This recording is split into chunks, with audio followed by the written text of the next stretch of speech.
नमस्कार बंधुरा, आमी श्रावणी। आमी चले एसेछि आरो एकटी रेसिपि निये। चलो रेसिपिटी ताहले एकबार देखे निई। आजकेर रेसिपि आलू झिंगे पोस्त। बाड़ीते जेदिन निरामिष खाওয়া থাকে সেদিন কিন্তু এরকম একটা পোস্তর রেসিপি পাতে থাকলে বেশ ভালোই লাগে। আজকে এই রান্নাটা বানানোর জন্য আমি ঝিঙে নিয়েছি। প্রথমে ঝিঙেটাকে আমি একটু কেটে নেব। একটু বড় বড় টুকরো করে ঝিঙেটাকে কেটে নিয়েছি। এই রান্নাটাতে আমি আলু ব্যবহার করব, সেজন্য আলুকেও ঝিঙের মতো করেই কেটে নিয়েছি। চলো এবার রান্নাটা তাহলে শুরু করি। রান্নার শুরুতে ননস্টিক প্যানে একটু সরষের তেল দিয়ে নিলাম।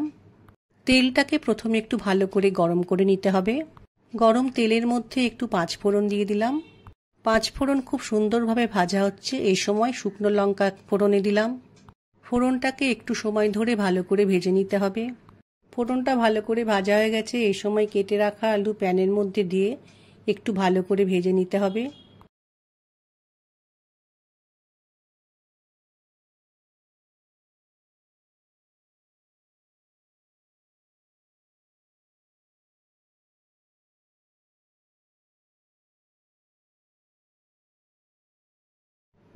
आलू কিছুটা সময় ভালো করে ভেজে নেওয়ার পর আলুর মধ্যে প্রথমে নুন দিলাম, এরপর দিয়ে দিলাম হলুদ গুঁড়ো।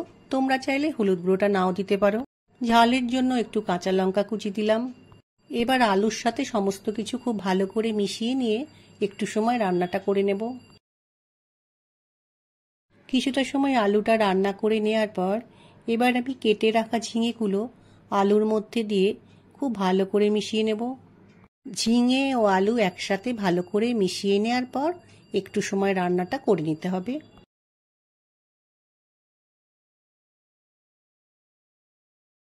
ননস্টিক প্যানের উপরে একটা ঢাকা দিয়ে আমি সবজিগুলোকে সেদ্ধ করে নেব। রান্নাতে দেওয়ার জন্য পরিমাণ মতো পোস্ত আমি একটা পাত্রের মধ্যে পেস্ট করে রেখে দিয়েছি। ননস্টিক প্যান থেকে ঢাকাটা সরিয়ে রেখে দেখেছি আলু ঝিঙে সেদ্ধ হয়ে গেছে। এই সময় আমি পেস্ট করে রাখা পোস্তটা রান্নার মধ্যে দিয়ে খুব ভালো করে মিশিয়ে নেব। রান্নার মধ্যে পোস্ত বাটা দিয়ে ভালো করে মিশিয়ে নেওয়ার পর একটু সময় আমি রান্নাটা করে নেব। পোস্ত রান্না শেষের দিকে আমি ওপর থেকে একটু কাঁচা সর্ষের তেল দিয়ে পোস্তর সাথে খুব ভালো করে মিশিয়ে নেব।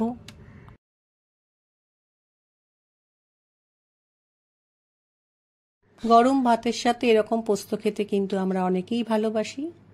পোস্তর তরকারি আমার রান্না হয়ে গেছে। এবার আমি রান্নাটাকে একটা পাত্রে রেখে দেব। আশা করছি আজকের ভিডিওটা তোমাদের ভালো লাগবে।